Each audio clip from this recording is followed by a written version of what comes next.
నమస్తే welcome to 24/7 news TV నేను మీ Shanvi star character artist గా విశేషమైన క్రేజ్ ఎంజాయ్ చేస్తున్న నటుడు రావు రమేష్ ఆయన తాజా సినిమా మారుతినగర్ సుబ్రహ్మణ్యం విడుదలైంది ప్రీ రిలీజ్ ఈవెంట్ కు అల్లు అర్జున్ ముఖ్య అతిథిగా రావడం సినిమాకి విపరీతమైన పబ్లిసిటీ తీసుకొచ్చింది ప్రమోషనల్ కంటెంట్ కూడా జనాల్ని విశేషంగా అలరించింది మరి సినిమా కూడా అదే స్థాయిలో ఆకట్టుకుందా లేదో రివ్యూలో చూద్దాం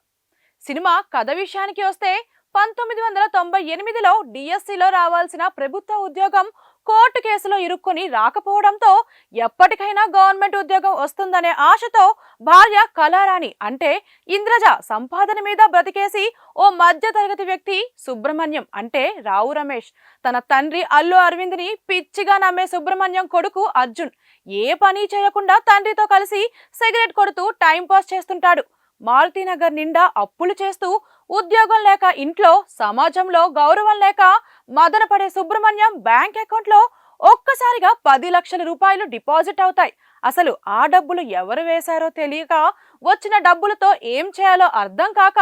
తండ్రి కొడుకులిద్దరూ తెగ కన్ఫ్యూజ్ అయిపోతుంటారు అసలు ఈ రూపాయిన్నర బ్యాలెన్స్ ఉన్న సుబ్రహ్మణ్యం అకౌంట్ లోకి 10 లక్షల రూపాయలు ఎవరు డిపాజిట్ చేశారు ఆ డబ్బులతో సుబ్రహ్మణ్యం ఏం చేశాడు ఆ డబ్బులు ఉన్న సమస్యలను తీర్చిందా లేక కొత్త సమస్యలను తీసుకొచ్చిందా అనేది మారుతినగర్ సుబ్రహ్మణ్యం సినిమా అసలు కథ ఇక మూవీ ఎలా ఉందంటే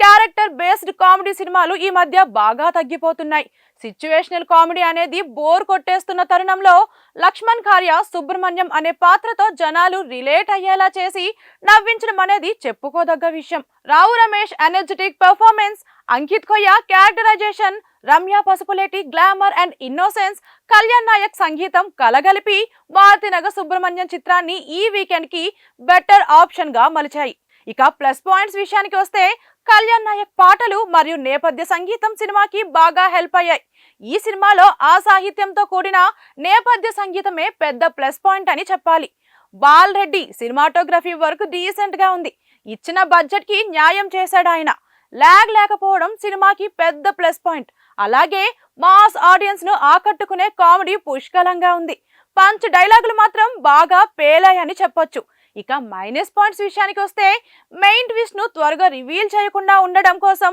సినిమాలో ఇరికించిన కొన్ని కామెడీ ట్రాక్స్ వర్కౌట్ అవ్వలేదు అలాగే రావు రమేష్ పాత్ర ప్రభుత్వ ఉద్యోగం కోసం 25 ఏళ్లు వెయిట్ చేశాడు అని ఎస్టాబ్లిష్ చేయాలనుకోవడంలో తప్పు లేకపోయినా మిడిల్ క్లాస్ ఫ్యామిలీకి అండగా ఉండడం కోసం కనీసం అప్పులు చేయకుండా ఎందుకు ఉండలేకపోయాడు అది కూడా భార్య మీద విపరీతమైన గౌరవం ఉన్నాడు అనేది సరిగా ఎస్టాబ్లిష్ చేయలేదు అందువల్ల ఎమోషనల్ కనెక్టివిటీ మిస్ అయింది ఇక ఓవరాల్ గా చెప్పాలంటే ఒక దర్శకుడిగా రచయితగా లక్ష్మణ్ ఖార్య రెండో ప్రయత్నంలో బోటాబోటి మార్కులతో పాస్ అయ్యాడు కాబట్టి మాస్ అంటే ఇష్టమైన వారు మూవీని చూస్తూ ఎంజాయ్ చేస్తారు మిడిల్ క్లాస్ పీపుల్ కి బాగా కనెక్ట్ అవుతుంది అలాంటి వారు థియేటర్ కి వెళ్ళి చూడొచ్చు